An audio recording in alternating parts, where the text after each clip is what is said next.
It's Lunchtime with Ira, live from the Las Vegas Hilton. Here's to Las Vegas, it's one of a kind. Here's to the smiles all around.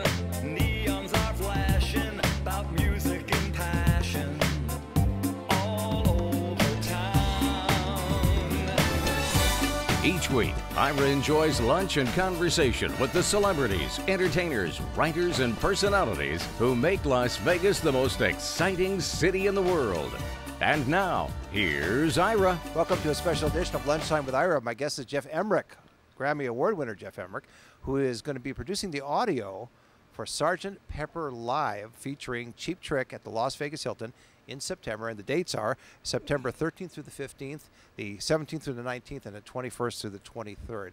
And Geoff, welcome to Lunchtime with Ira. Thank you. Thank you, Ira. And the reason that I wanted to have you on the show is it's not just the fact that you're going to be in charge of the audio production for this live show, but you were actually the recording engineer for the original album of Sgt. Pepper's Lonely Hearts Club Band. That's right, yes. Yeah.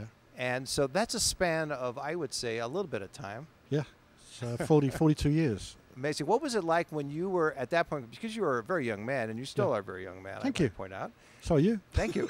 So when you first started out, and you were asked to, if you wanted to participate in recording this album, right? Your first reaction to it, and the request came from George Martin. That's right, because I'd been promoted to recording engineer about 6 months prior to being asked. Well, in fact, we're going back to Revolver when I was asked to become their recording engineer. So that was like 6 months prior to that.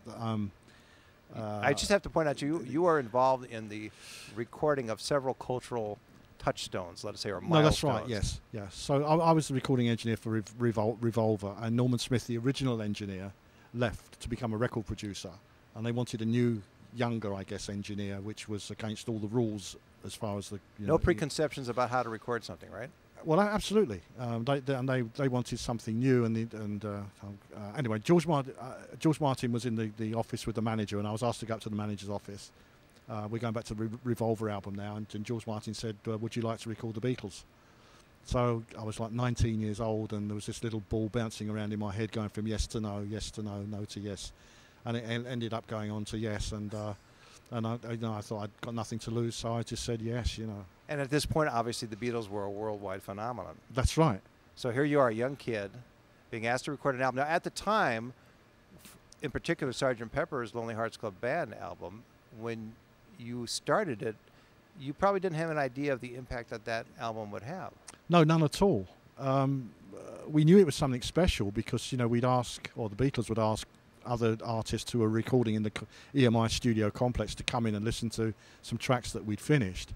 And we were always, Richard, who was my assistant, Richard Lush, and myself, and obviously the boys, as we refer to the Beatles, were watching, for their facial expressions, and of course they were just amazed at what they were hearing, because all those tracks were just mind-blowing. I mean, no one had ever heard anything like these tracks, especially Day in the Life, which is a whole different story. I mean, anyway, so that was it. Yeah, I mean, we knew it was special, but we never knew that it was going to develop into what it developed into. When you were actually putting it together, and everybody was working on it collaboratively before a new set of ears heard it, the finished product. Yeah.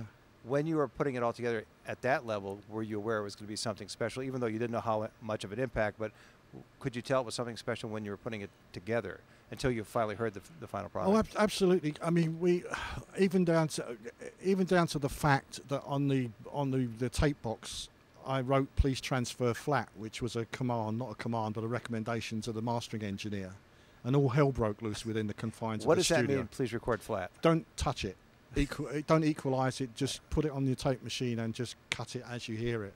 And all hell broke loose in the studio because I'd actually told one of their engineers what to do, So, but it was all smoothed over, and the only reason for doing that was we knew every little nuance within that album, and every little space, every little gap, every little fade was we just didn't want it just touched, So his role, though, when you gave him that and said record it flat or produce it flat, yep. you pretty much had at that point the master. So what was the role then of the gentleman who was going to record it flat? He was the mastering engineer. Would actually put it onto the final master disc, And his only in fact, the hardest part he had was the concentric run out on the record with the gobbledygook, as we call it, the little chat, which depended on where you actually put the stylus down to begin that side. And I believe he had like 9 attempts at mastering the B side. And of course now you've been associated. Cheap Trick is a well-known American. Yes. I mean, they've been around a long time. They've had some great hits. And this is not your first time working with them here at the Hilton. You're also going to be. You've worked with them in the past. Yes. And we should point out that what they're doing is really the Cheap Trick performance live of Sgt. Pepper. They're not trying to cover the material. Absolutely. They're doing Cheap Trick. Cheap Trick's version of Sgt. Pepper, Right. which is, sound-wise and sonically is pretty near to the original record, but of course, different vocalists and so forth. And what's so great about it, because we've done it at the Hollywood Bowl, what's so good about it is that as soon as it starts up, you just, I know that I've seen what's happened and been speaking to members of the audience and that, they just go back in time and there they are with Sgt. Pepper, and it's just, there's nothing to distract you. You just bang into the Sgt. Pepper album. And what's amazing with Sgt. Pepper Live, it's not just that you're in charge of the audio production, and it's not just Cheap Trick, but there's going to be a full symphony orchestra. There's going to be a full orchestra, and yeah. that alone, I would think, because an orchestra can be very powerful. Right. So just it's the performance starts off first as the orchestra performing Beatles music. Yes. Then Cheap Trick comes out and performs the Sgt. Pepper entirely live from start to finish. That's right. There may be some other tracks prior to that. Right. And then there's a nice sort of encore, which I'm not going to say what it is, I because understand. it may not be what I think it is, but I like it to be the encore, So when you, are there any challenges that are for you as the one that's going to be in charge of the audio production? Is there any challenge for the fact that the show is going to be live versus when you were working on it in the recording studio? You have the I'll use the word luxury, but the luxury of checking things out, double checking it. You're in the studio, you're recording and editing and all of that. It's not live. So is there a challenge there? There's a sort of a challenge in a sense, because if I go back a little ways in time, what happened when we started the studio version of the original Beatle album?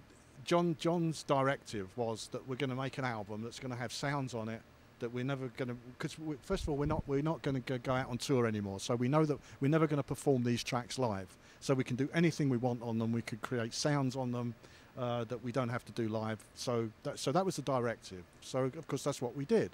So there was no technology around in those days to be able to go out live and to do anything that we'd done on those records, automatic double tracking and certain echo effects and certain, well, I always talk about it abusing the equipment things, but that's all I could do then to get Right. certain sounds. So most of the sounds on Pepper, or some of them, are just blends of certain tonalities of instruments, and to try and pull it off live, it's a question of trying to, recreate that as best as you can, because it's not a set thing every night. It's you can't just sit there and fold your arms, because certain volumes might change and certain nuances might change, so you're watching out in advance for certain blends of tones to make it sound like the sounds on the record.